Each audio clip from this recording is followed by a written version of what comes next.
Hey guys, you're listening to ChickFlicks with me, your host, alexisoteng. I'm the chick who watches so many TV shows and flicks and tells you whether they're worth a binge or a skip. Now, today is an episode that is very near and dear to me because we're going to be talking about the highly anticipated Avatar: The Last Airbender live action. So, this has been a big buzz in the media ever since its announcement, and there is a huge dedicated fan base to Avatar: The Last Airbender. I am a part of that fan base. I grew up watching this show when it was airing reruns on Nicktoons. Every morning before I would go to my bus stop, I would watch a couple of episodes with my brothers who were also waiting to go to school. And this was one of the shows all three of us bonded over. We absolutely loved it. We watched the second show, Legend of Korra, in the whole Avatar franchise. So I remember when the first Avatar came out, the M. Night Shyamalan, and I remember hearing about it and we were so excited and we were so disappointed because it was bad. Like, I don't think I ever even finished that film because I couldn't get over how they pronounced Aang's name. Aang. I couldn't sit through, like, I think it was like an hour 30, maybe an hour 15 of that. Not happening. So when I heard in 2020 that they were going to be doing another take at making a live action Avatar, I was a little bit skeptical. I did have my worries ease when I heard that the original showrunners were going to be a part of the project, but as we all know, they departed. We'll talk more about that later. So this episode is going to be my first impressions on the first 4 episodes as somebody who is going to try to look at it from the lens of a casual viewer, as someone who's a dedicated fan base, and also as somebody who likes to critique films, TV shows, and all sorts of media. So I'm going to give you guys my honest opinions. I'm going to be not mincing my words here. I'm not going to be trying to fluff up, do anything extra. I'm literally just going to tell you whether or not I like it, what I liked about it, what I may have not liked about it, all of that. Okay, so are we ready? No more, introduction stuff. Let's just jump straight into this. So one of the first things I noticed when watching this show was that the names of the episodes are actually completely different from the animated series. And I feel like this was done as a way to separate the live action from the animation, which the new showrunner, the showrunner who took over after the original creators, Brian and Michael, left, his name is Albert Kim, said that he is trying to establish that this is not the animated series. It's a live dramatic remake of it, okay? So we have to remember as viewers going into this that it is not going to be word for word a replica of Avatar: The Last Airbender. After watching the 4 episodes, I know that now. And honestly, going into that, I was expecting that. I think a lot of people are expecting it to be because right now everybody's getting excited about the casting. It was so good. They have basically the live action versions of the characters we grew up with. They look identical to them. People were hoping to see a literal replica of the animated series. But they have to remember, when you're taking anything from one format to another, it is never going to be the same. The Bridgerton series, which is a beloved book series that was turned into a TV series, is completely different from the source material, from the casting, the storyline, to a lot of vital elements. There's no people of color in the original Bridgerton book series. Shonda decided to diversify it because she felt as if it could be done that way. So what Albert Kim has been doing with this show at every, opportunity is to showcase that this is not the animated series, but it is, I don't want to say an interpretation, but a dramatic retelling. A dramatic retelling that hits the key points and tries to keep the essence of what made us love the show. Okay? So, as we know, this cast is stacked with a lot of newbies. Well, I don't want to say newbies, but these are fresh faces that we haven't really seen in big projects. All of them are casted to be accurate to the ethnicities and cultures that inspired the original show and the characters. And so a lot of people are happy to see that, as of course, as we know, in the M. Night Shyamalan version, it was whitewashed heavily. I think the only person who was really of Asian's descent was like Dev Patel, and Zuko wasn't of South Asian descent. He's more inspired by East Asian, Chinese, Korean, Japanese culture. So it was like funny. Like they picked where they wanted to like be accurate, and then of course they also decided let's even make it wrong too, right? So a lot of people, are very happy to see a cast that is very diverse and is following a lot of the roots and cultural aspects and ethnicities of the inspirations for the characters. Who I'm most excited to see is, I'm trying to make sure, Paul Sun-hyung Lee, who's playing Uncle Iroh. He's from Kim's Convenience, and I love Kim's Convenience. And honestly, when I think of Uncle Iroh, when I was like fan casting who I think would be right, I thought of him. Like he's honestly in Kim's Convenience, he has some of that Appa-ness, not Appa, Uncle Iroh-ness that creates his comedy in the show, that creates his lovability. So I feel like he was the perfect choice. When it comes to like the casting, I honestly have no thoughts. I absolutely love it. Some people do not like Sokka's cast actor. They don't like who's casted to play Sokka. There's a lot of reasons. There's some controversy saying that he's not actually of indigenous descent. I've done my research, and I honestly don't know if I'm qualified to speak on it. From what I see is that he does have ties, and he is like has like a native card, but some people are saying that we're like the tribe that he's I guess registered to is not legit. So I am honestly not going to make any judgment on it, but when it comes to just casting and the look, I think people are honestly being a little picky. This boy honestly looks like what I think Sokka would. Like in the animated series, they're all talking about his freaking chin. Yeah, have you seen Sokka? The chin is pointy, okay? Just because you have a crush on him and then like you realize the live action version might not be as cute as you think, which I think he's very handsome, so I don't know what they're talking about. Like, guys, let's calm down when it comes to that. I think the guy is handsome enough and charming enough to play Sokka, okay?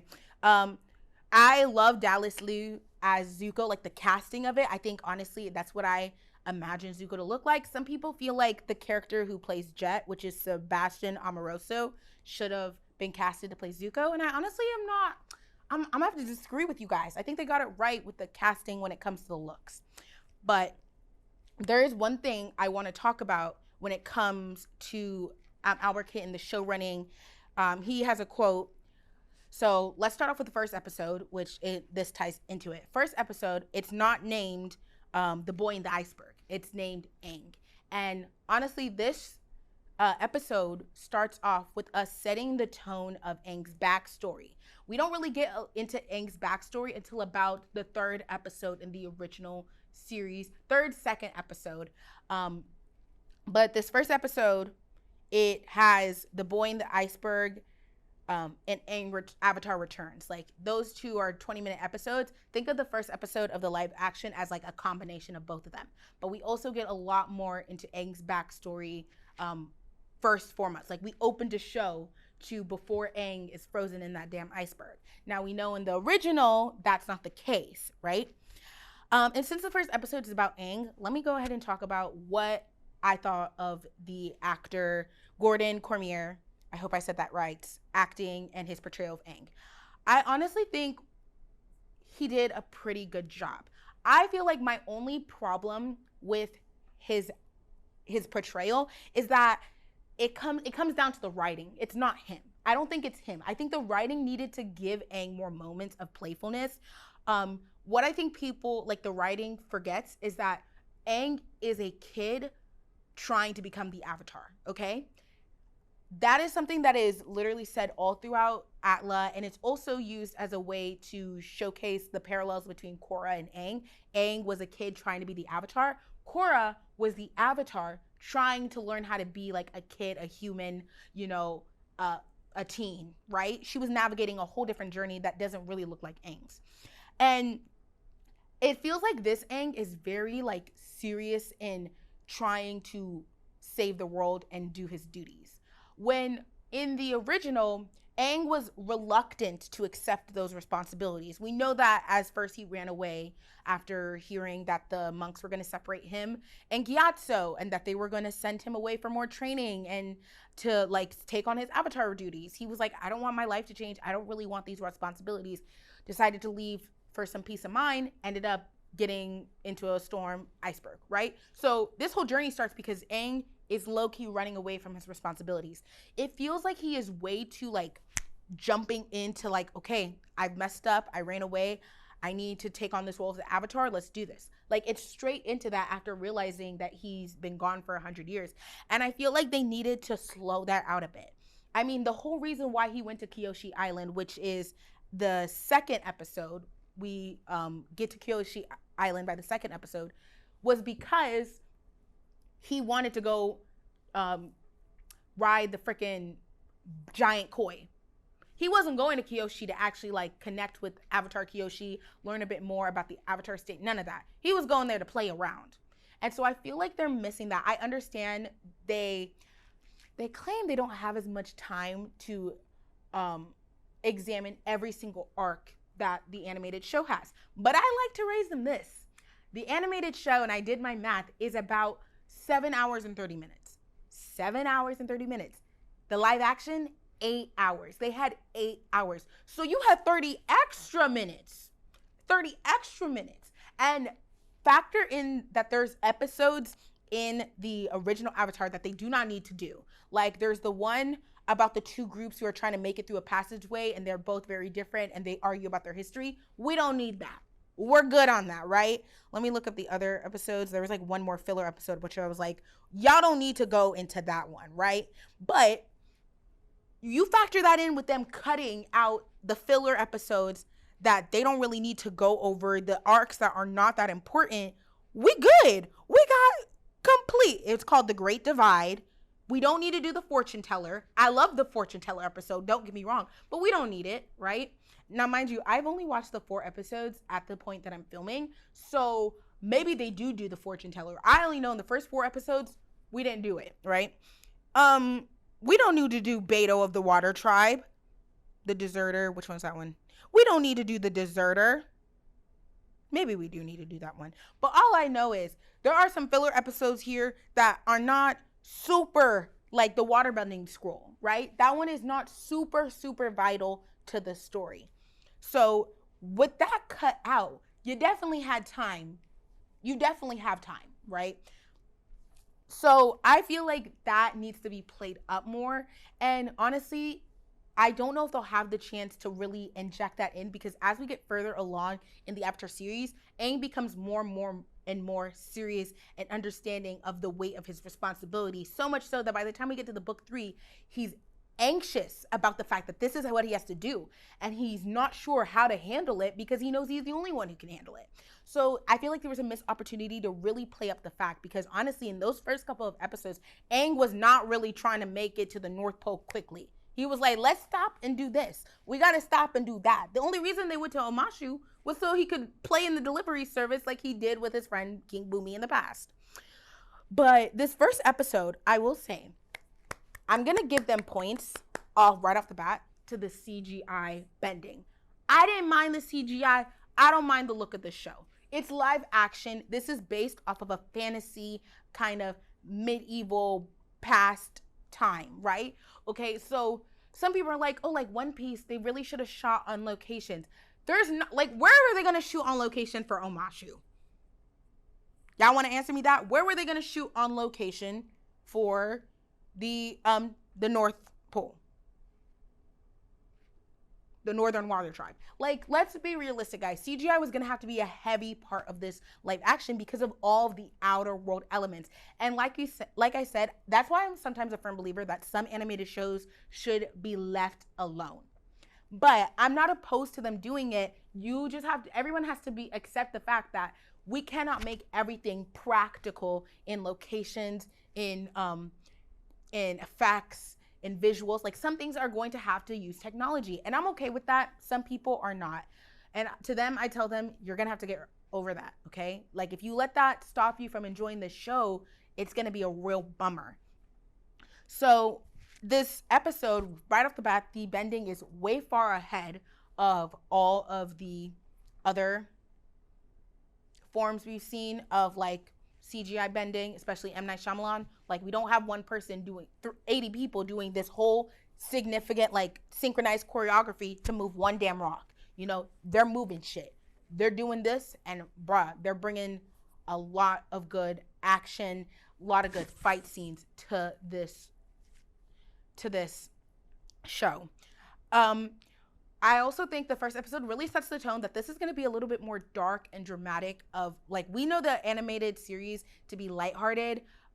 It does focus on some heavy topics. It does have its serious moments in its darker tones, but overall, there's still like that lightness to it. I feel like this is going to be the inverse. It's going to have its lighthearted moments, those moments of calm, peace, tranquility, but it's also going to have a very dramatic tone for the most of it, okay? It's going to have a very dramatic, very hard, darker tone. And that first opening sequence sets the tone. I know they were going to, like, you know, have Firelord Orzai, who's played by Daniel Day Kim, perfect casting, be a ruthless killer. But watching that opening scene and seeing someone get burned alive, we're not playing, okay? They didn't do that in the animated series. You know, they would show that firebender, and then the fire would overtake the screen, and then we would transition to a new scene. So we never saw merciless killing like that. And that's why people need to remember, this is going to be a different aesthetic to the animated series, and I don't think that's bad. Getting into Sokka and Katara, who we get to see throughout these first episodes, I really do like Sokka. I think he needed more comedic moments, though. Like, I feel like this Sokka doesn't take himself as seriously. And I feel like that's kind of the opposite of what Sokka is in the animated show. Now, mind you, they did try to take out the misogynistic and sexist tendencies of Sokka. Some people did not like this. I understand why. I feel like you can get to the same point and lightheartedness of Sokka's attitude without it being overly, like, adding in those sexist tones. But I think what they were missing was, he doesn't need to be full of himself because he thinks he's better than girls. He needs to be full of himself because he thinks he's that guy. He is God's gift to this damn earth, right? He is the warrior here to save everybody, not just the women, everybody, right? Like, it would be funny to see that he looked down on people who are men and women. Like, it don't matter you a girl. You could have been a guy. I still think I could take you, right? So he doesn't take himself as serious, and he's a little bit more like playful, a little bit more himbo-ish, which I'm not mad about. I just feel like I would like to see him be a little bit more uptight in things, and like just a little bit more goofy, a little bit more arrogant. I feel like that would fit more into the character. And getting into the second episode, the Warriors episode, which we covered the Kyoshi arc, they took out him being sexist, and his dynamic with Suki was really great. But my thing was, when he went to them to train, I feel like he should have still worn the costume, right? If we're taking out the sexism part, him putting on that costume would have been cool, because he would have been fine with it. He'd be like, if this is what it takes for me to learn your ways, I totally understand. So I feel like they missed that opportunity, but it is, you know, can't front them. That would have been like a whole nother thing, putting him a costume. How would he have fought? All that, right? Getting into Katara, she is missing that uptightness, I feel like, right? She's missing a little bit of, like, she's really good in that motherly caring role, but she's missing that uptightness a bit that I feel like she needs a little bit more of, right? The reason why she butts heads with Toph a lot is because Katara is this motherly, like, I don't want to say holier than thou, but, you know, she holds herself to a certain standard. She assumes the role of the mom of the group. And I feel like she's really good at that soft, caring side, but that nagging, that's the thing, the nagging side of Katara. We're not seeing a lot of that. But again, this is just the beginning of the episodes. These are my first impressions. If this is fixed by the end, I'll have no problem by me, right? Getting into like we're going back to the first episode. I know I'm trying to hold off on going into the third and fourth episodes, because there are some things that I want to address about the whole plot going in there. But these first 2 episodes, I'm really not mad about the story, what changes they made. I think what I felt like was weird. Actually, wait, hold that point, because let me finish talking about the characters like that we see throughout these fourth one that are really important, and then I'll get into that. Zuko. Let's talk about Zuko. We get introduced to him in the first episode as well. I'm not mad at it. I just feel like that temper ain't where it needs to be. I need to see this man angry. You got to remember, this boy has been through some trauma that I don't think any person can really understand. His own father left a permanent reminder of where his place is, and that is beneath him, on his face for the remainder of his life. Okay?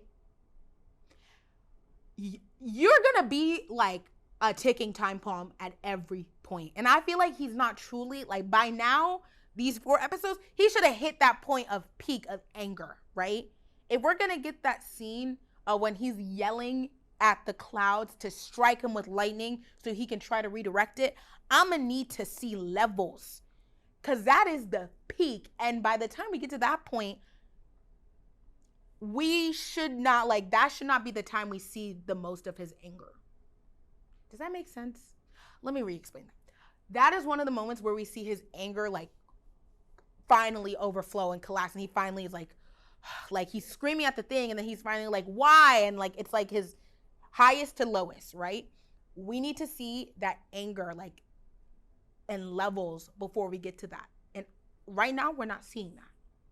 And it's a little bit of a problem for me. Like, I feel like he needs to be angrier. He's a little more, I feel like this tone of where he's at is perfect for book 2. By book 2, he's calmed down a bit. He's starting to grapple with what his destiny really is, who he is in his world, what his responsibility is, and if he's really doing what's right, trying to capture the Avatar and help with the Fire Nation. Book 1, oh, he's all about it. And somebody pointed out, he's in this portrayal, he's doing it for the honor of the Fire Nation a little bit more than he's doing it so that he can get back home for his honor. It feels more like he's more patriotic for the Fire Nation. But the thing is, I don't think Zuko ever cared for the Fire Nation. He could have been wearing Earth Kingdom armor. He cared about his honor and his place in his family and gaining, like, the respect of his dad, right? I think all patriotism he had for the Fire Nation kind of dissolved when he did that Agni Kai with his father. And these first 4 episodes, we don't get the background of the Agni Kai as much. We get a big glimpse. Like, we don't see any scenes of the actual Agni Kai or them actually talk about it. I think maybe it'll come a little bit later. I don't believe in the original series, by the time the 4th episode came around, we were already talking about that. But yeah, I think that was more towards the winter solstice and the blue spirit when we get that specific backstory. But what I will say, I do love how we're getting more of his backstory in terms of him and Iroh's relationship. This funeral scene where Iroh is at his son's funeral, dying in the siege at Ba Sing Se, and Zuko comes to comfort him, shows the bond that they have really well. And I give them their props for that scene. It was amazing. I love it. I think that was great storytelling there and great establishing of why Iroh chooses to go with his nephew. Like, he sees his nephew as another son to him. And I think this shows how Iroh has been way more of a father to Zuko than his father ever was. I think we all know that, but this is a great way to establish it for people who, of course, are coming into the series with no ties to the prior animated. So yeah, I also feel like they did not show the Agni Kai in these first 4 episodes with Commander Zhao and Zuko. They actually have them teaming up to work a bit, and Commander Zhao, like, agreeing to work with Zuko so he can be a spy with Azula. I feel like, nah, we needed that Agni Kai. I'm not sure I like that. The Agni Kai one shows that Zuko is actually a very skilled fighter, and that his anger is a great asset to his fighting in the beginning. it starts to become the only way he can do firebending. And once he's no longer angry, we realize he has to figure out a different way, which is great. But in these first seasons, he was a very big feat because that anger was raging and it was fueling that fire perfectly. His fire never went out while he had this anger in the first season. So I feel like they should have done the Agni Kai in some type of way. Maybe they do it. But these first 4 episodes, it seems that they're more like working along, and I have a feeling they're not going to do it. So I need to see that Agni Kai. I need to see that. And while we're on the topic, introducing Azula. What do I think about it? It's a little early. I understand where they're going. I think Azula is the only character which I completely disagree with the arc of what they're doing with her. I see what they're doing, and I'm not mad at it, but I just don't think this is the way to do it. I don't think this is something we have to do. Let me rephrase that. I don't think this is something we have to do, and I honestly think it takes away from her character. Now, what do I mean by that? So basically, in this series, we get introduced to Azula in the first season. If you are a fan of the animated series, you know that we don't really see Azula until the end of the season, and then we fully get to know who she is in the second book, right? But now they're introducing to us in the second episode. Crazy, right? Also, we're getting introduced to Ty Lee and Mai. I feel like, y'all definitely jumped the gun on Mai and Ty Lee. We could have waited, right? Because the way Azula recruits those two is vital to their arcs, right? She puts fear into Ty Lee's emotions. She comes intimidating Ty Lee, being like, I'm gonna watch your show, and Ty Lee realizes Azula either gets her way or she doesn't, and I think I'm better suited to just go with her, right? Same thing with Mai. The reasons why she left was because she was just tired of being with her parents and having to act like the perfect daughter. She wanted to go do something exciting, right? Those are 2 very important parts to Ty Lee and Mai's arcs, especially when they, in the end of the series, betray Azula.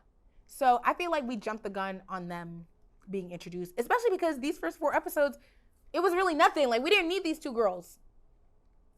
It was a 10-second scene with 2 lines each. Wasn't needed. Now Azula, what are they doing Azula? She's a little bit more vying for the attention of her dad. She's I don't want to say intimidated, but she's worrying about what Zuko's doing because she has worked so hard, and even though he's the older brother, she believes she can overtake him to become the Fire Lord, right? And we see a little bit of insecurity and this perfectionism in Azula. And the reason why I'm against it is because I feel like, first of all, Azula was never checking for her brother. She was never intimidated by what he was doing, and she didn't care what he was doing. Why? Because I think he and she both knew at the end of the day, she was better than him. She was, and we're not arguing about that. I think Zuko and Azula both knew she was better than him and everything. And I don't think, honestly, call me crazy, I don't think Azula ever really cared about getting the Fire Lord position, fighting for it. Because honestly, her main goal was to see Zuko fail, and she knew if Zuko fails, I get it. So I don't think she was ever focused I need to prove to dad that I'm the Fire Lord. I'm the one he should make. I think she was more hell-bent on making sure Zuko fails because she was jealous that growing up, she easily got her father's love because she had that killer instinct. She never got her mother's love. Her mother saw her for what her dad had created her into, a killing machine. But she saw Zuko for the light. Of the 2 things, Azula got the Sozin side of the genetics. Zuko got the Roku. So she was trying to protect Zuko. She already felt like there was Azula had no hope. She had already been lost to the darkness, right? And so making it seem like she's trying to compete and she's worried that all of this work will mean that she won't, I'm like, nah, she did this. She also did it because she was sadistic. She loved seeing people be tortured, fail, be miserable. She hated herself, and it felt good to put other people down. That's it. right? And I don't think we're getting that. Now, I do see what they're doing. They are making her a little bit of an insecure perfectionist, pleasing for her father, because it goes to the mental abuse that Ozai did to his children. And I think that's honestly a really great way to explore this dynamics of the family in a way that I don't think the animated series did. We don't really get to see a lot of Sozin's abuse other than what he did to Zuko, and of course, like, yeah, that's about it. I can't think. Maybe I'm wrong. Call me out if I did. But yeah, we don't really get to see much of Sozin's abuse towards these kids other than what they've told us, right? And honestly, yeah, okay. That's what I'm saying. Like, that's why I just don't get what they're doing. I feel like it takes away. Also, like, it makes her seem, it's humanizing her, which I think is fair because I honestly think maybe they're setting up a little bit of redemption for her in the end, but they're humanizing her. But I think the part is we don't need to humanize her like this because we all sympathized with Azula at the end when we saw, like, she's truly broken. She was a monster created by her father, right? It still worked. So I go back and forth whether or not I agree with this. Now, in these first 2 episodes, like I said, I think they were done really well, really solid. I can see that it's a darker, dramatic representation of the animation. I think the only things plot-wise I would have changed, I feel like they should have done the Appa not flying bit. Like, nobody's seen a flying bison in years. It would be great to, like, because Sokka doesn't take himself seriously. He's not buying into this whole Avatar thing in the beginning. He's not buying into this whole magic, save the world bullshit, right? Part of that is also him not believing that this bison can fly. He's never seen a bison, so why would he believe this thing would fly? I think they shouldn't have had Appa fly. Aang should have gone into the Avatar state, right? Because I don't think Zuko understands what he's up against until he sees that Avatar state, right? I get that they're trying to establish early on that Katara is much more of a threat than she was in the Avatar animated series in the beginning. Like, in the beginning, we don't really see that Katara is much of a threat until we get towards the end, right?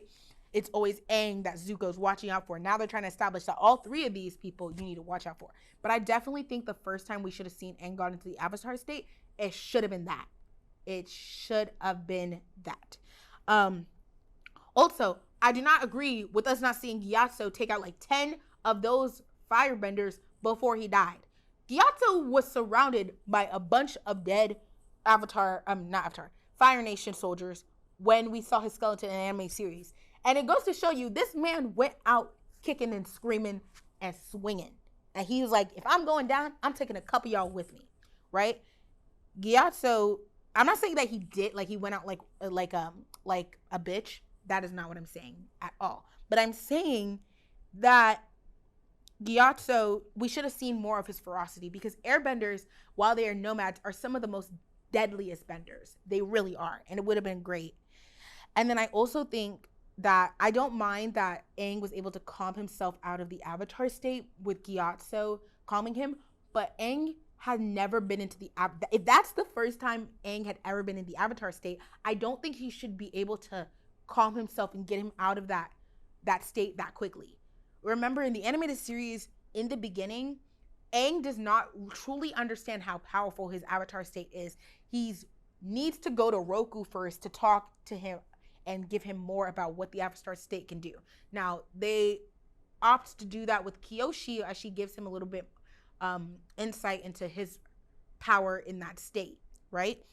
But I feel like if anything was going to calm him down, it should have been Sokka and Katara, because it kind of preaches to the fact that they're now his family. He has nobody, and them being able to calm and relate to him and showing that, like, hey, buddy, we understand what you're going through and we're here.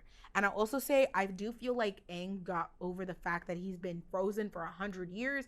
All the air nomads are gone way too quickly. Like, he believed Gran at being like, all the airbenders are extinct. They were wiped out. He kind of just believes everyone at their word. Aang in the animated series had to literally go see it for himself. And even while they were on their way to the Northern Air Temple, he truly believed, like, no, they were just in hiding, guys. Like, they're just, like, they're still there. So I felt like he got over it too quickly. But let's get into these final 2 episodes, because I got a lot of things I need to say. First of all, we combined 3 arcs into one, all right?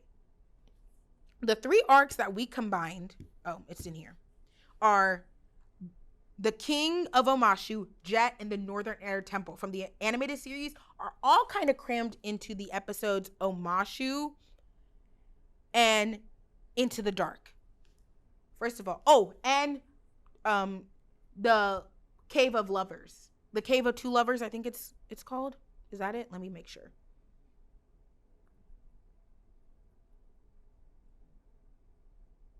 The Cave of Two Lovers, right? Now, The Cave of Two Lovers is one of my favorite episodes. And honestly, this is where they lose me a little bit, because I'm not seeing the vision on what they were trying to do, like multiplying these 4 different arcs into 2 episodes and like coinciding with each other, right? Because it's not just like, oh, we go to Omashu and then they run into Jet after they finish Omashu, and then they like try to go back to Omashu. No.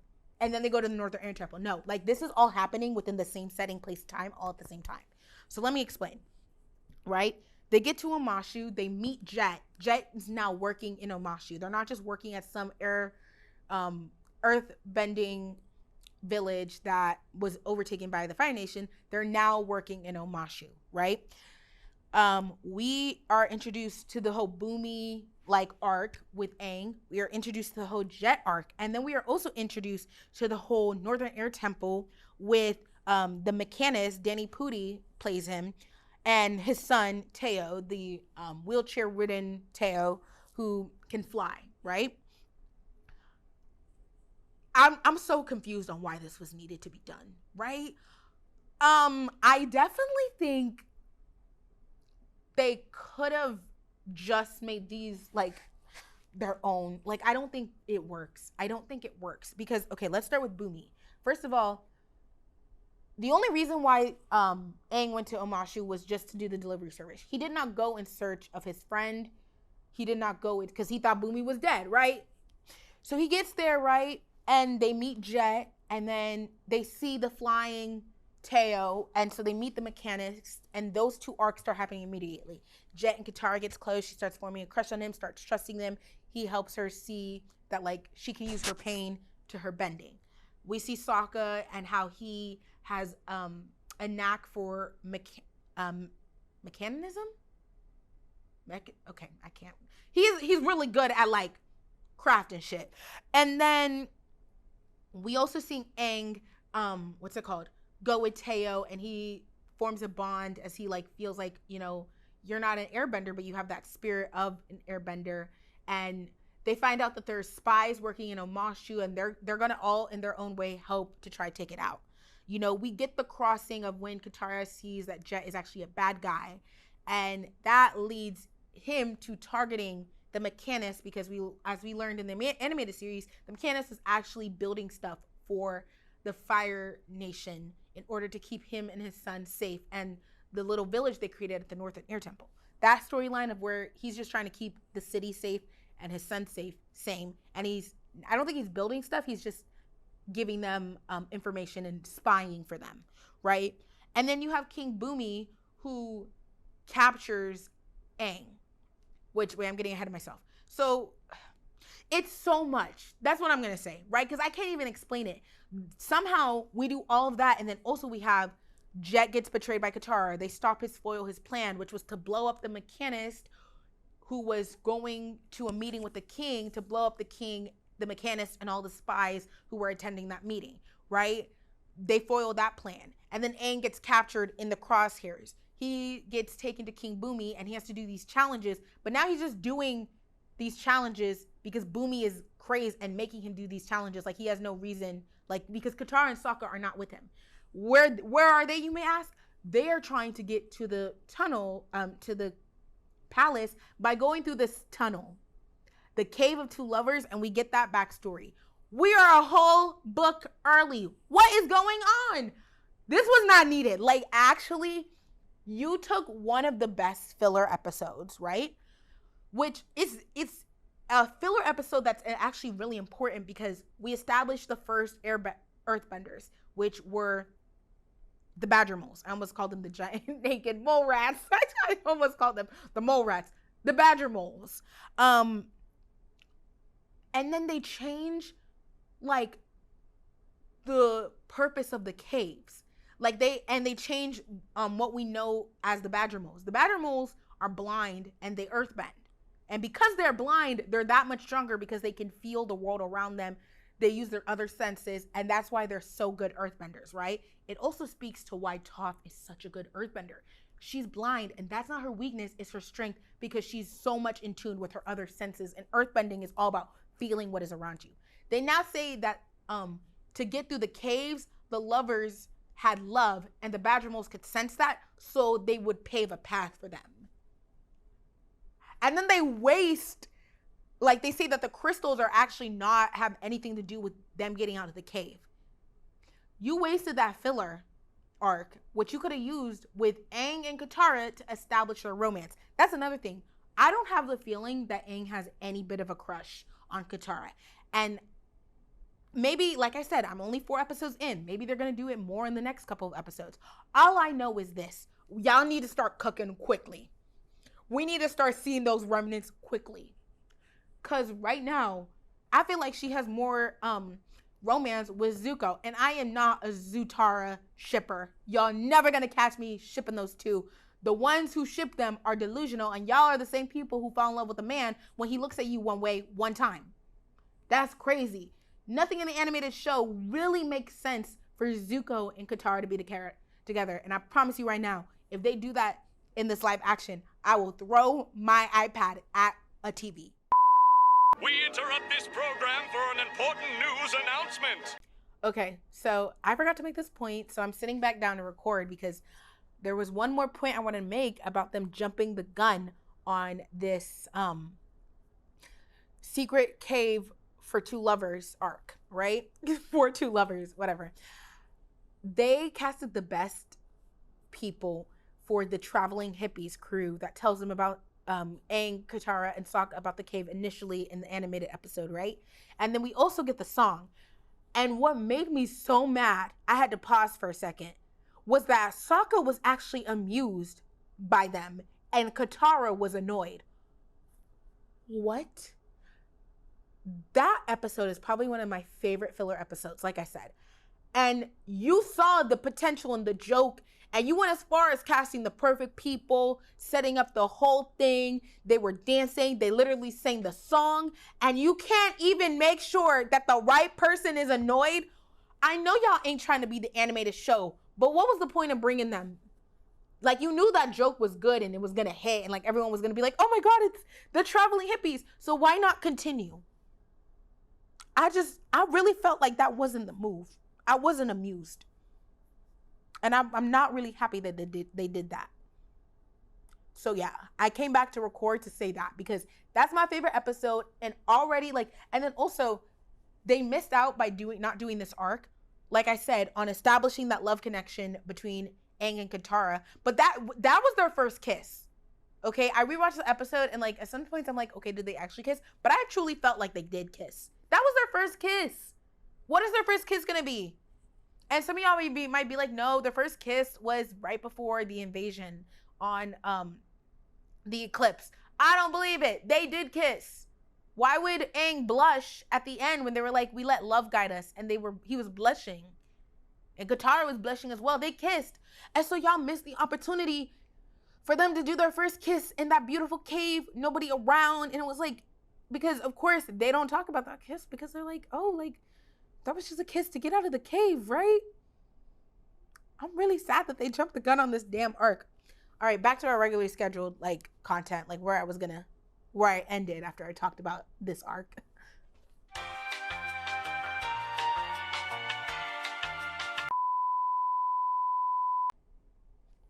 But yeah, these 2 episodes, they're not bad if you don't know the source material. But it's a little bit crazy because I'm like, what are we doing here? I'm not seeing what is being paid off. I'm not seeing all of it being paid off. I'm seeing some of it working, a lot of it not. What worked was Iroh and Zuko being there, the fight scenes. We established more of Zuko and Iroh's bond throughout these 2 episode arcs. So that works, right? You know, Katara gains her confidence. Sokka and Katara establish more of a bond and like kind of fix some of the things that was off between them after their father left for war and their mother died, right? There's a lot of things that these 2 episodes help serve and put the foundations for, but there's also a lot that kind of takes away.